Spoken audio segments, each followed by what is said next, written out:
Hello and welcome. My name is Rodrigo Muzquiz. I joined IAC earlier this year as the architectural and medical enclosure sales manager. Prior to this role, I ran the manufacturing shop at the Catalyst Acoustic facility. So today we have Mary Neill with us. Mary, welcome. Would you like to do a brief introduction of yourself and tell us a little bit about hearing diagnostics? Sure.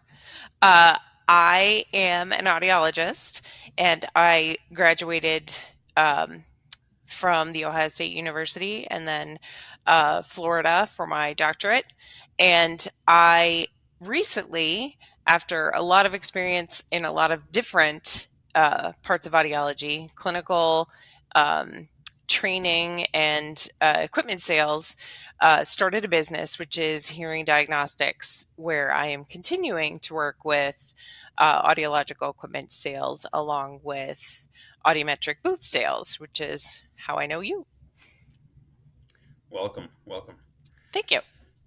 So one of the things that we've kind of been discussing is that I feel like our audience is split in terms of those who know what audiology testing is and those who don't. With that being said, can you shed some light on that topic?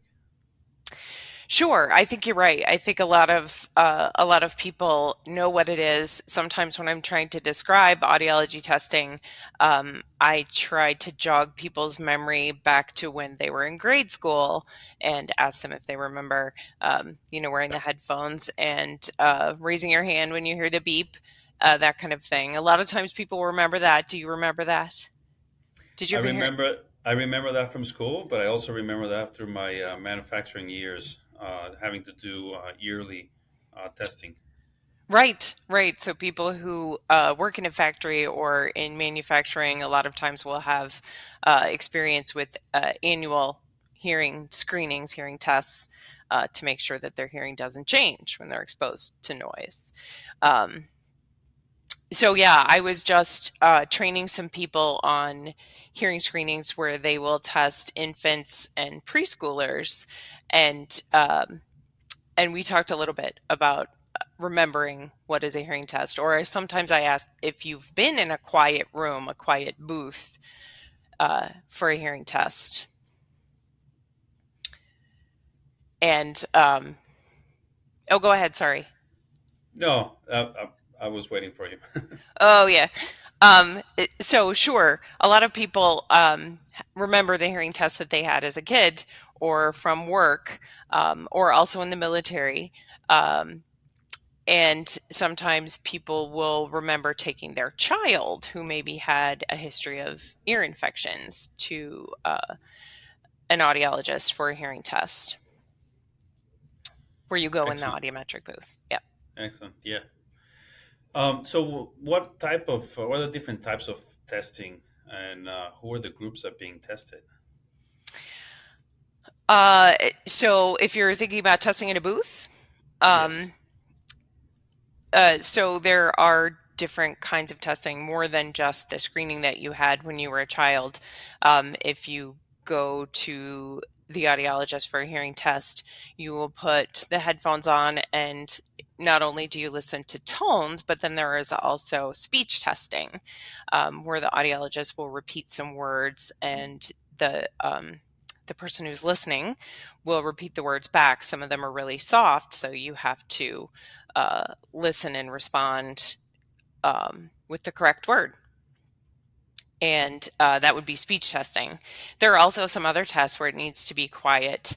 Testing of infants, where you use some different types of equipment to get a response um, from the baby without them having to respond, which we call electrophysiologic testing.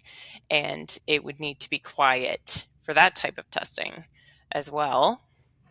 Does that answer your question? Yes. Thank you so much. So, one of the things that I think we've talked a little bit in the past is that we've always been told that we need to go see the dentist or that we need to see our eye doctor, at least once or twice a year. But I don't think that most of us or our listeners go to see an audiologist every year. Is that something that we should be doing regularly? Oh, that's a good question. And that question pops up actually in audiology fairly often. I know you've had a hearing test because you had them through work, but a lot of times you haven't had a hearing test, and you always um, think about that when I'm talking to people about have you had a hearing test is I talk about the dentist, because you go to the dentist and I know I'm wearing glasses, so I've been to the um, eye doctor, but sometimes even if you have a screening that suggests you might need a hearing test, people are a little hesitant to go to the audiologist for some reason. Um, but the uh, sorry, if you think about starting out, it's not a bad idea to have a baseline hearing test. So even if you haven't been every year or every other year, because you have an existing hearing loss that's being monitored, or something that pops up where you have uh, ear pain or a sudden loss of hearing, a reason to go have your hearing tested, it's a good idea to have a baseline hearing test and then go back every so often, or at least, if you notice a change in your hearing. Yeah, I think it's sometimes maybe more.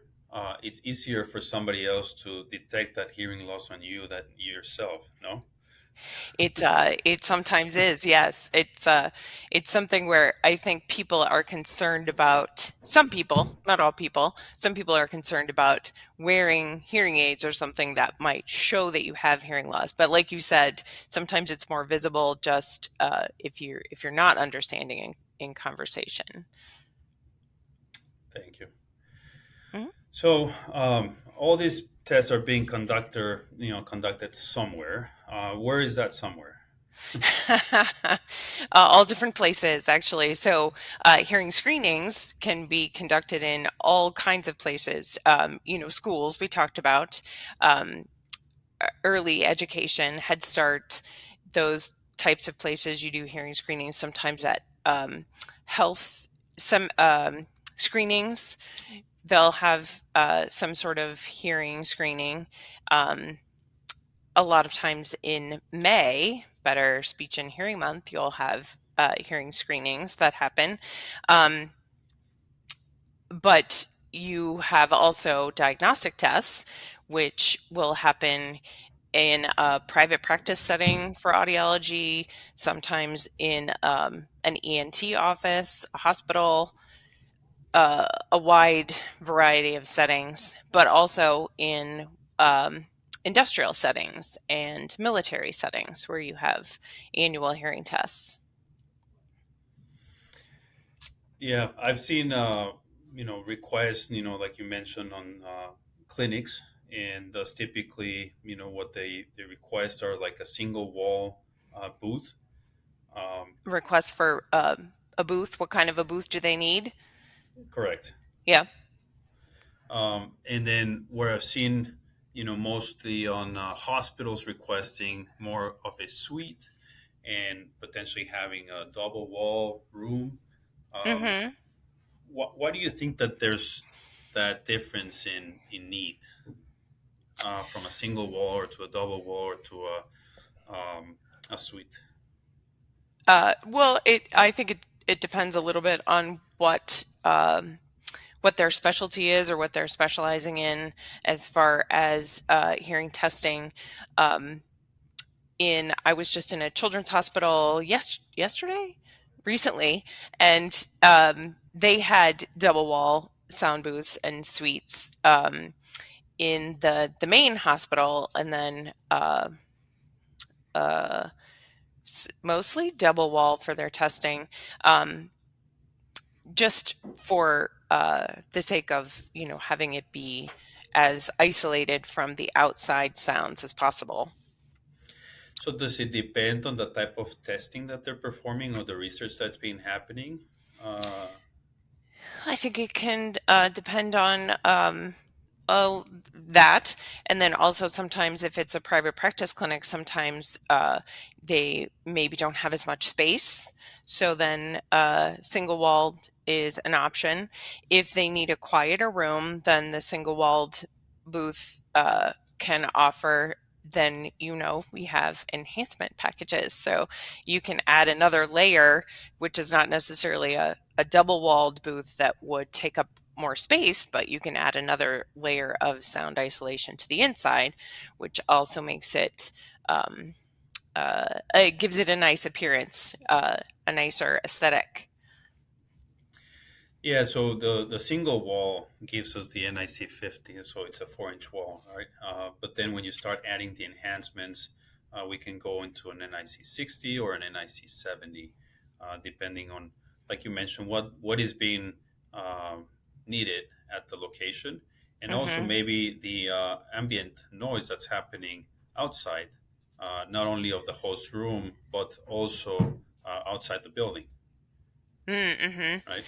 And also something that people don't necessarily always think about, um, if they have, like, when I was in clinic, I worked in a double walled booth with a single walled control room, and we were isolated, and the floor was raised, so we had a lot of sound isolation. We had a separate corridor, so there wasn't so much noise that you had to think about out in the hallway. But even footsteps, if you um, don't have the isolation of the floor and you're up on a higher floor in a building, those are some things you have to take into consideration. What floor are you on in your building?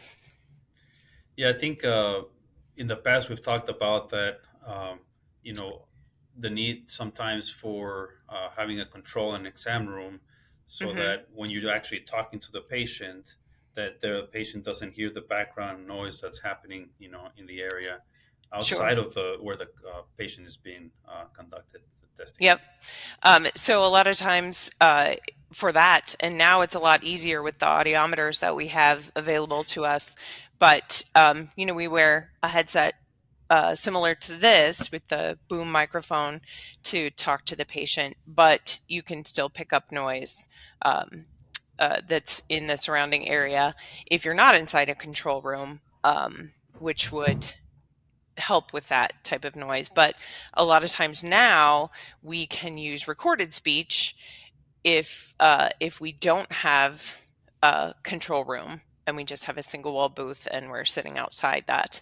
Um, a lot of the audiometers come with recorded speech on them, so you can just play the recorded speech Mm, for them to uh, not hear the noise in the the background. background. Yeah. But it's definitely nice to have the control room where you can close the door and you don't hear the people in the hallway, Yeah, especially when you're talking to the patient. yeah, I think where I've seen those mostly installed have been in either hospitals or VAs. Hmm. I don't know if you have any other experience. Well, since working with you all at IAC, I have gotten to see a lot more varied types of settings than I did just when I was working in the clinic. And when I worked in the clinic, I think I was lucky. I had the suite, and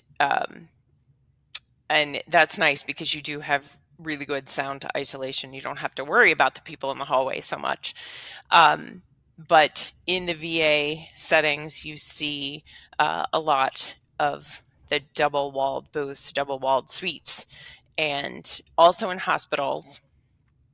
Um, if where I think maybe they have more space. What do you think? Probably that's. Yeah, I mean, I think one of the good things that we offer is that all our booths are completely customizable, right? So we've seen where certain locations they might have the space or they have the opportunity to put a the 4-inch floor panel where they can put them under in a pit so that the floor is flushed.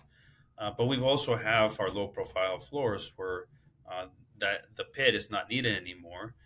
So it's actually ADA compliance with that low profile. And at the end of the day, like we've been talking about for so long, with the Accutone 2, is that we can make any size, any shape, and any color, Any right? color. Yes. And that's nice too because it's nice to be able to choose your booth color to go with your clinic decor.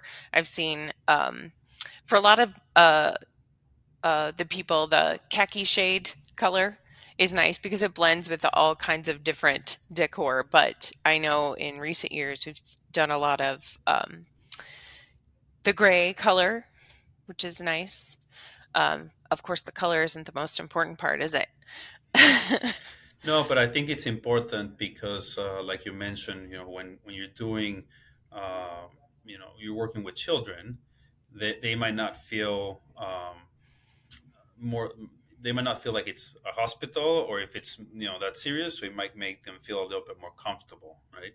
Yep. That's the same thing with providing windows on the door, full glass, so that they don't feel enclosed in the area. At the end of the Hmm. day, we want to make sure that the patient's actually comfortable on the inside, Yeah. correct? And you mentioned the windows, and that's nice, especially if you are like in an industrial setting um, or in a private practice clinic where you have a smaller booth. If you do add the glass to the door, it is a nice way to make a smaller booth feel bigger. And a lot of times people who go in for a hearing test have never been in a quiet room. When you close the door, it is a different feel. I mean, I'm go in and out of audiometric booths frequently, so I don't really notice that so much. But if it's the first time you go in one, do you remember the first time you went in an Oh, yes. audiometric booth? Yeah. Ha, I think if it you was it was a little bit intimidating, from the time that I remember, at the industrial site. So there would be a bus that would, be uh, right. getting to the location, and they would do, I think it was 10, people at a time, and so Mm-hmm. you would have to fill out the form and talk about your age and what were the conditions of your, if you had any sinuses or headaches, that would potentially impede, with the Ringing in results. your ears, things like Yeah, that. Tinnitus. but it was a little bit overwhelming. I say the first time, and after that, it just it was part of normal year to year things to do. Right, right. But I think having the glass in the door sometimes, if it's a smaller booth, it makes it feel more open and you don't feel It like you're does. in a strange, quiet place.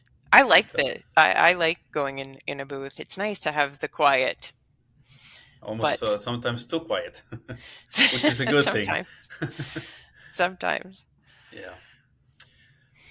So the next question I had for you is, what are the things or the kind of things that you see with some of the low performing rooms? You mean a competitor of IAC? But of course, Yeah. I do have an example where I was installing some equipment in a booth that was not an IAC booth, and there was a problem with the microphone. There's a microphone inside the booth, so the audiologist can hear you, if you were the patient, talking over their headset, and Mhm. the microphone wasn't working, so we had to do some troubleshooting for that, and we tried a different microphone, and the audiologist was in the booth with the door shut, and she says, "Can you hear me now?" And I said yes, but the microphone wasn't working, and I could hear her, but some of the walls are not as thick as Oh, wow. the IAC booth walls, right? So the 4-inch panel makes a difference. So Uh, basically, in this situation, the equipment was not connected, and you could hear the other patient on the other side of the room through the walls. right, right, yes. So I was looking through the window, so I mean, I could see that You she could was see that, yeah, talking she was trying to also. talk Yes, to you. Yeah. yeah. Wow. But there was a little look of surprise on her face because she could hear me as well, and I didn't have a headset on at the time. But yeah, it makes a difference when you have the thicker wall panels in your booth and single wall or the double wall booth. This was just a single wall instance, but Well, I think we got a couple of things to our advantage, right? So we know that our product has been lab tested and certified labs, and hmm the other part is that we guarantee our performance. So we won't see issues like those with our product. yes, yes.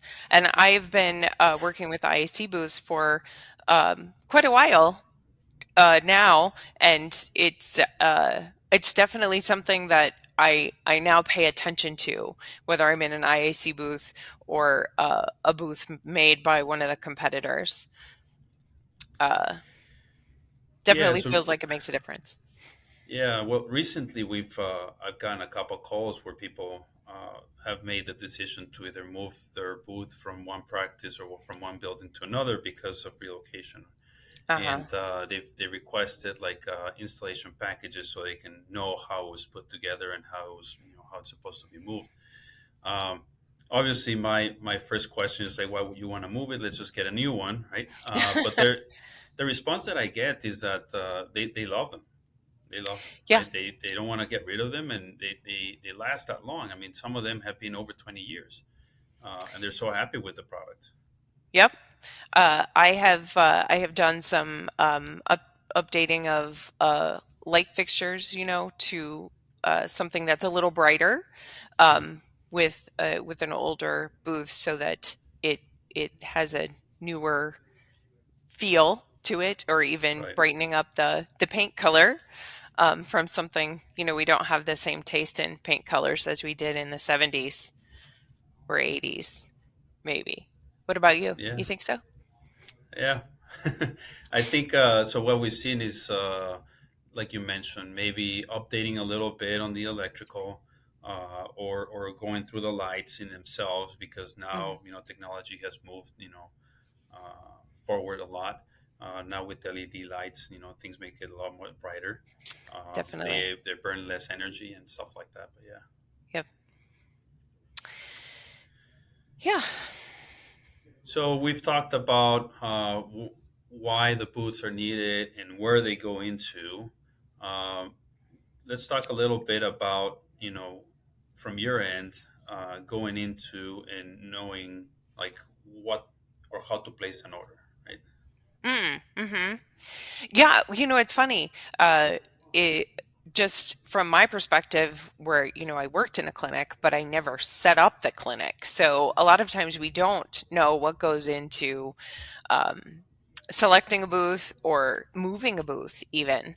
Um, and all the things you have to consider, because the booth is not something that just arrives all put together, and you have to think about how are you going to get the individual panels into the room where the booth is going to be installed. So you do have to take into consideration a lot of things, like the size of the room and the size of the booth that you want to place in the room, and which way the door will open, so that it makes it easier for patients to get into the room. And a lot of times people will work with an architect, who can help them with some of those things. But even architects might not know that the booth doesn't sit right up against the wall in the host room. So there are a lot of things that you have to consider. And what floor are you going to be installing the booth? And you have to go to the site. Well, I would go to the site. You Right. would go to the site and take a look at the space and do some measurements to make sure that the panels will fit. And then there are some things that you can do to help with that, as far as how you configure the booth and which way the ceiling panels run, the short way or the long way, things like that. Yeah, I think so. There's a lot of things taken into consideration, and at the end of the day, we want to make sure that uh, the end user is happy. But hmm like you mentioned, we gotta figure how are we going to get the product inside, how it's going to get assembled, what kind of equipment can go inside to make that happen. Mhm. um, as you were talking about the spacing of the room, of the host room, um, Mhm. recently I got the quote, or not, a request from a general contractor that's doing an install on a VA, and Mhm. they sent me out the plans, and I looked at them and I said, you're missing 8 inches, so I got to shrink the room a little bit. It's like, what do you mean?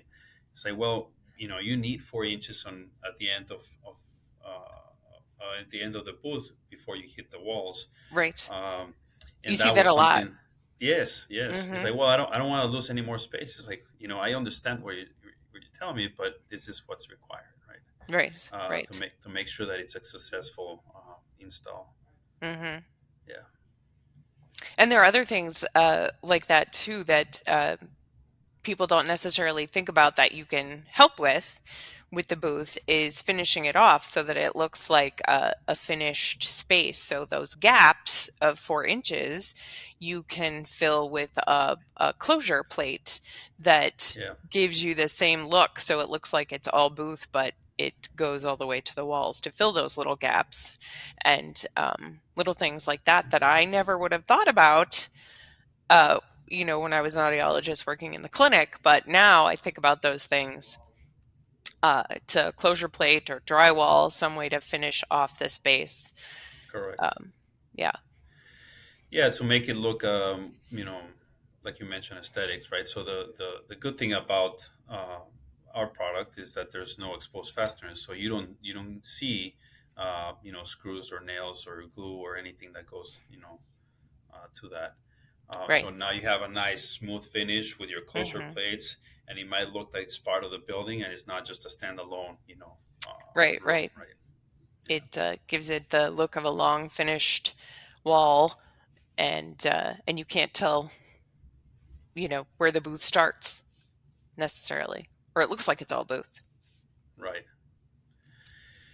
So I know we've covered a lot of ground here, but is there anything else that we didn't talk about that you'd like to include before we sign off? I'm sure there are a lot of things that we could talk about. Um, a long pause. I don't know. What about you? Is there anything that we should talk about? No, I think we're good. Okay. Well, thank you for your time. That's all the time that we have for today. Thank you, Mary, for joining us. Yep. It was nice to talk to you.